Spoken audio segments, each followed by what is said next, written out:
Атамекен Академия. Баршаңа сәлем достар. Сәлем достар. Өткенде біз стартап тақырыбын қарастырып, жеке кәсіпкерліктегі трендтерге тоқталдық. Біз де өзіміздің жуырда ашқан ісімізді сараптап, енді бар зейінімізді клиенттің қалауына арнап, олар тарапынан сұраныс тудыруға тырысатын боламыз. Әзірше жаман емес сияқты. Ал бүгін біз бәсекелестік туралы сөз қозғаймыз. Бизнестегі бәсекелестік деген не? Біздің бәсекелестеріміз толып жатыр. Шұлық сатумен айналса бастағандар көбейіп кетті. Өзімізді де қосып қой. Бізде нарыққа таяуда кірдік емес пе? Сен жетілген және жетілмеген бәсекелестіктің не екенін білесің бе? Бұл туралы осында келе жатып оқыған едім. Жетілген бәсекелестік кезінде сатушы бағаға ықпал ете алмайды. Бағаны тек сұраныс пен ұсыныс қана анықтайды.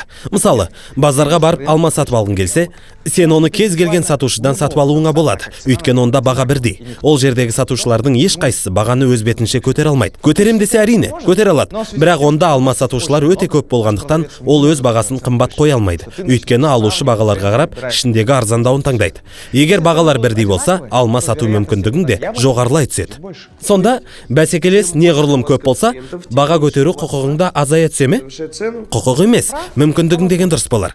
Айттым ғой, егер бір келкі тауардың бағасы сенде өзгелердікінен қымбаттау болса, онда алушы арзанырағын сатып алады.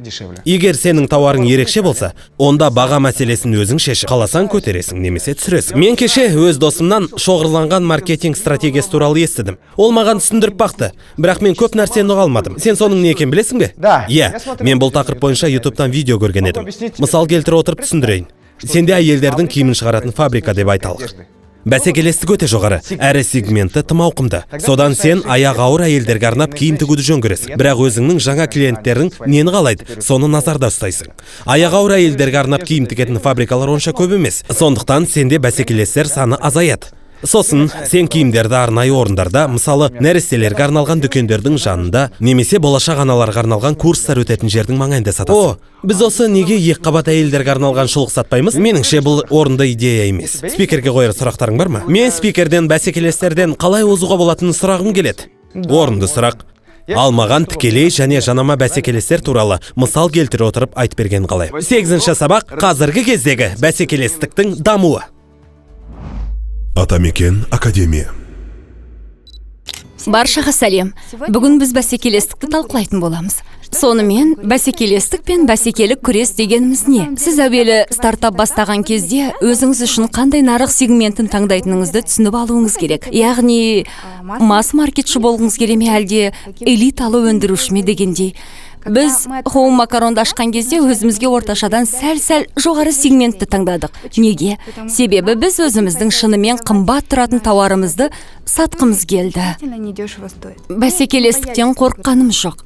Біз үшін ең маңыздысы қаншалықты қымбат болса да сапалы өнім өндіру болды. Бізде ол айтқандай көп тұтынушы болған жоқ. Себебі біз санға емес, сапаға назар аудардық. Яғни бізге келген әрбір кісі күні бойы қажымай, талмай еңбекпен жасалынған торт пен тәттіні алғанын қаладық.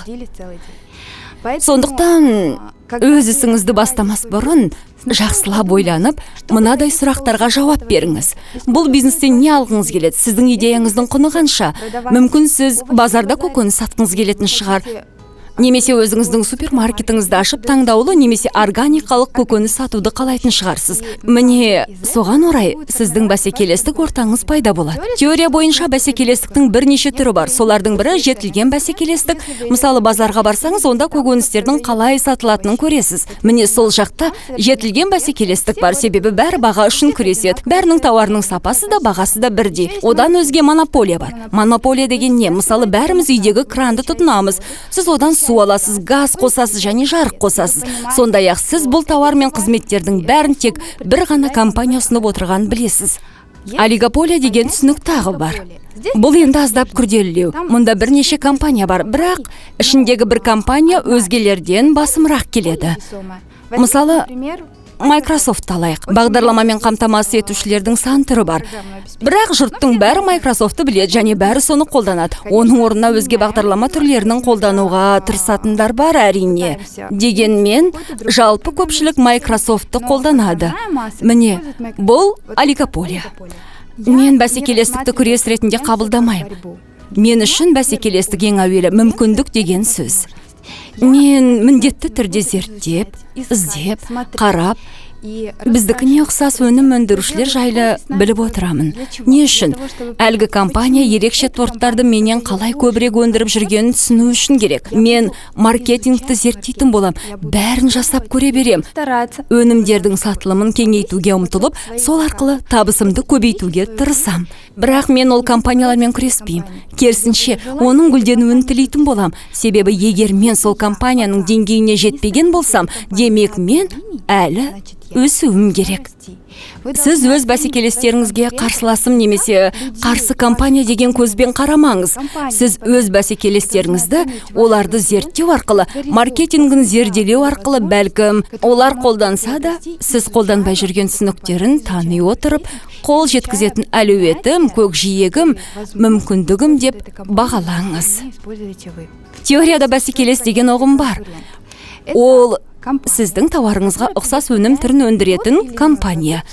Егер сіз тікелей бәсекелес болсаңыз, демек сіздер бірдей тауар өндіріп, оны бір нарыққа бір тұтынушыға сатасыздар. Сіз тікелей бәсекелессіз.